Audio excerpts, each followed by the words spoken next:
Bells ringing across the UK in remembrance and in honor of its late Queen, Elizabeth II. A nation moving forward in grief, gradually. Her son and heir, now King Charles III, mourning too. To my darling Mama, as you begin your last great journey to join my dear late Papa, I want simply to say this. Thank you. Delivering his first speech as the country's new reigning monarch, Britain and the world watching. Whatever may be your background or beliefs, I shall endeavor to serve you with loyalty, respect, and love, as I have throughout my life. I thought it was a fabulous speech. I think he's really hit the ground running, and I think it's quite comforting to see a king who clearly has a sense of what he's there for, what he's going to do. Tonight, we take a look at the man who was born to be king, his road to the crown, and the challenges that await Britain's new sovereign. People are starting now to reassess the efficacy and the need for a monarchy in the modern age. And I think that King Charles knows this. Even still, Charles arrived in London this morning to much fanfare, shaking hands with the public, receiving well wishes and condolences alike.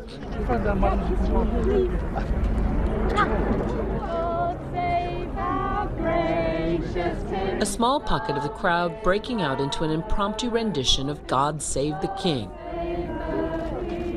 It must be very hard for him as well, just to lose your mum and then to take on all this looking after this country now. God save King Charles, and then best of luck to him as he tries to continue this institution. It's been nearly 70 years since Britain's had a king. The change in the crown coming at a time of upheaval for the country, from Brexit to rising inflation and a changing government. Conservative leader Liz Truss stepping into the role of Prime Minister just this week. Charles meeting with her this evening, just 3 days after his mother did the same. The king candid about his own grief. It's the moment I've been dreading, as I know a lot of people have, but try and keep everything going.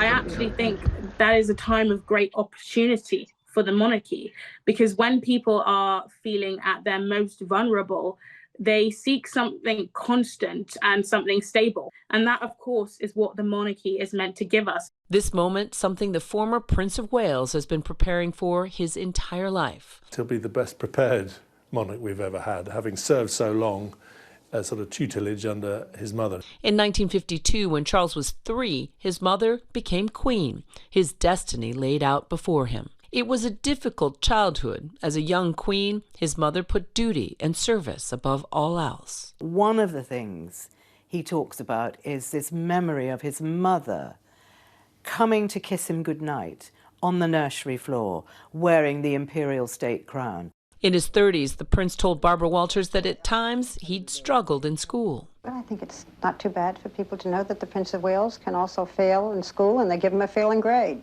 Oh, yes. I failed my maths exam 3 times. I finally got it on the 4th attempt. In 1969, he was crowned the Prince of Wales, but at the time, most knew him as a Playboy prince. They tried to kind of create him as kind of a James Bond figure. He was referred to as Action Man, I think, in the 60s. He flew planes or did helicopters or rode in jeeps or whatever he was doing. In his early adulthood, he became a helicopter pilot, joined the Naval Air Squadron, and took command of a naval mine hunter.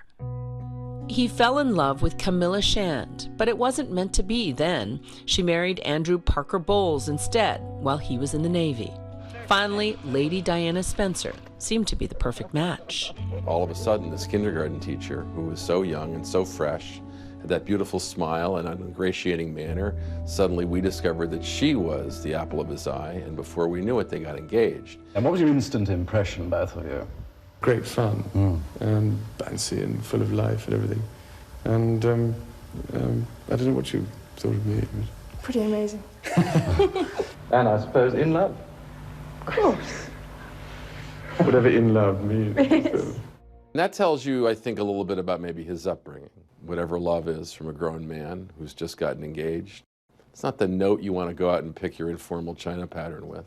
It's emerged that the Prince of Wales, the night before his wedding, really wasn't at all sure whether he was in love with Diana and was actually almost convinced that he wasn't. 750 million people all around the world tuned in to their wedding in 1981. So long as you both shall live. I will. But as we all know, the fairy tale had a nightmare ending. Their divorce with allegations of infidelity on both sides. And just a year later, Diana's tragic death. The funeral procession is on the south side of the park. Charles became a single parent to 2 shattered boys. They are coping extraordinarily well, but obviously Diana's loss and death has been an enormous loss as far as they're concerned. As years passed, Charles began to gradually make his relationship with his longtime love, Camilla, more public. The couple finally married in 2005. It might have been an affair that rocked the monarchy, but it's endured and resulted in an incredibly happy marriage. She's got a great sense of humour, a great sort of sense of the role. She very much sees her role as supporting him. Earlier this year, a stunning development. Queen Elizabeth announced that her wish was for Camilla to be known as Queen Consort when Charles became king. I think that Camilla has had perhaps one of the most remarkable transformations in the eyes of the British public that we've seen for a long time. It is therefore a huge compliment to her hard work. In his speech today, the king recognizing his wife. I know she will bring to the demands of her new role the steadfast devotion to duty on which I have come to rely so much. At 73, Charles will be the oldest person in British history to ever take the throne. But he's inheriting a Commonwealth that looks far different than his mother's. King Charles is inheriting a United Kingdom that is much more sceptical of monarchy than it was when his mother ascended to the throne. There is renewed vigour from young people to really challenge their institutions. In order to move forward, he will also have to confront Britain's dark past, one that includes the British Empire's legacy of colonialism, violence, and oppression. Earlier this year, William and Kate faced protests during a royal trip to Jamaica, a former British colony, activists demanding that Britain apologize for its role in the slave trade. I think that William and Kate's tour of the Caribbean raised an important question of identity for Commonwealth nations all over the world. Many of them wish to pursue futures as independent nations. Also hanging heavy over Charles is the friction within the royal family, after his son Harry and daughter-in-law Meghan made a very public break with the monarchy in 2020.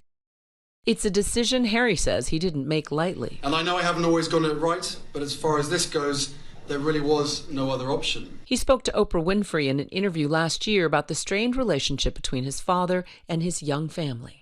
I had 3 conversations with my grandmother and 2 conversations with my father before he stopped taking my calls. It's really sad that it's got to this point, but I've got to do something for my own mental health, for my wife's, and for Archie's as well, because I could see where this was headed. Today, Charles briefly acknowledging Harry and Meghan in his address. I want also to express my love for Harry and Meghan as they continue to build their lives overseas. The king also referencing the next in line to the throne, his son William, passing on his former title.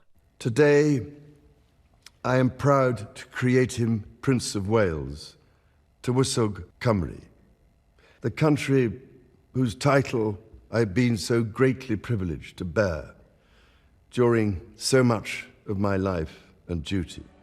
As Charles becomes the new face of the monarchy, it's up to him to forge ahead into this new, ever-changing era. I definitely don't think that King Charles will be a transitional monarch. He will serve this country for all the time that God grants him. So we'll see him continue to serve this country until the day that he dies. And while Britain celebrates the life and legacy of its beloved queen, today they sing...